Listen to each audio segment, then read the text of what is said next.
Hello everyone, कैसे हैं आप सब और क्या हाल समाचार हैं आपके। देखिए लगातार हम वीडियो बना रहे हैं mutual fund versus ETF, mutual fund versus ULIP. आप लोगों ने बहुत प्यार दिया, तो एजुकेट हो रहे हो, खुद के बॉस बन रहे हो, किसी की जरूरत नहीं है तो जल्दी से वीडियो को लाइक तो कर दीजिए और शेयर करने में कोई कंजूसी मत कीजिएगा, क्योंकि अब नंबर है हमारा मिड कैप का, राइट।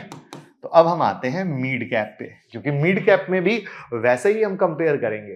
तो मिड कैप में हमने अगेन दो को फिल्टर किया है और अगेन वैसे ही हम रिटर्न रिस्क दोनों पैरामीटर पर देखेंगे।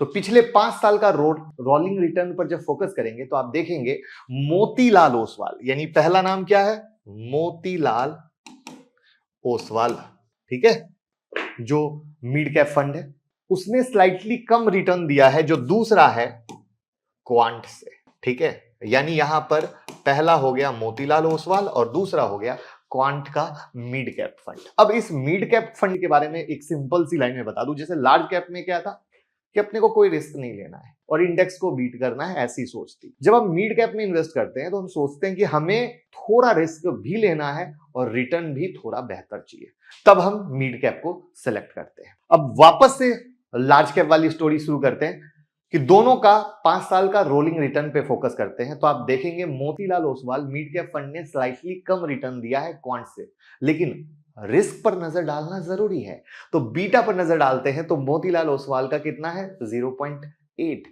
वहीं क्वांट का है 1.01। लेकिन अल्फा देखें तो दोनों का सेम है, यानी रिस्क को एडजस्ट करके उस पे एक्सेस रिटर्न करने की एबिलिटी के मामले में दोनों इक्वल है। मतलब मोतीलाल ओसवाल अगर थोड़ा रिस्क बढ़ा दिए तो उनका रिटर्न भी अच्छा हो सकता है।